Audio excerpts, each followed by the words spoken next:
Good evening and welcome to the channel's studios here in London with your international news around the world in 5.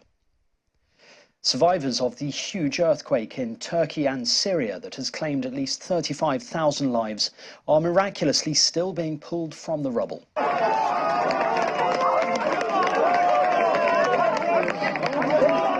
Here, a 4-year-old named Mirai rescued after 178 hours trapped within the concrete.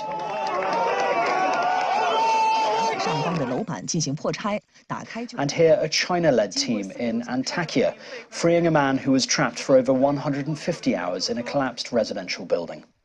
However, rescue operations are now being called off in several areas.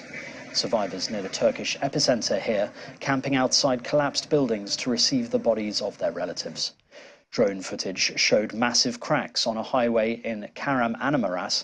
The UN's aid chief says the rescue phase is coming to a close, with urgency now switching to provide shelter, food, schooling and psychological care. We're looking at the first 3 months. So the appeals that will go out in the next day or so, one for Syria, one for Turkey, will cover about 3 months of the humanitarian needs. Because what we've seen happening in these zones of the earthquake is that the rescue phase is dragging live people out from the rubble and finding those who died in the rubble. That's coming to a close. China's foreign ministry says the US has flown balloons into its airspace more than 10 times in the past year. Wang Wenbin made the accusation at a regular press briefing, saying that it wasn't uncommon for the US to illegally enter the airspace of other countries. It comes after the US on the 4th of February shot down a suspected spy balloon over its airspace, which China said was a civilian balloon.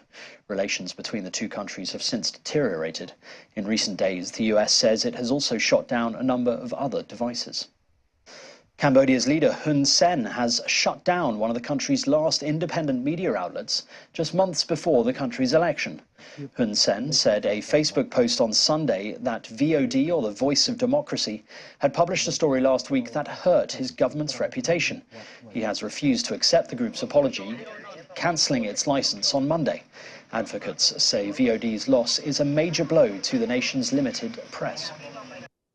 Some 46,000 homes have lost power as Cyclone Gabrielle lashes the north of New Zealand. Authorities have issued warnings of heavy rain and winds, and hundreds of flights have been cancelled. Some areas have declared a state of emergency as Gabrielle nears the North Island. It comes weeks after Auckland and surrounding areas were hit by record rainfall that sparked floods and killed 4 people. Prime Minister Chris Hipkins announced a $7.3 million aid package. Severe weather is on the way. Weather is notoriously unpredictable, so we don't know exactly what that severe weather is going to entail, but everyone across the country should be prepared for that. A move by Uganda's government to close the United Nations local human rights office has drawn strong criticism from opposition leaders and activists, who say it highlights the country's worsening record on civil liberties.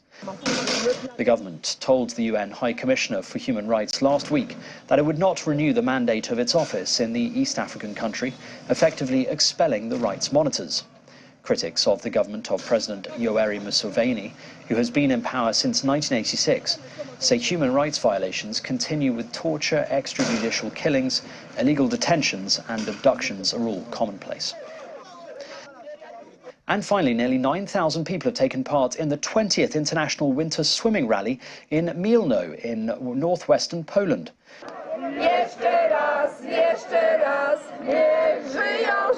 Participants, nicknamed walruses in Poland, braved the 2-degree water temperature of the Baltic Sea.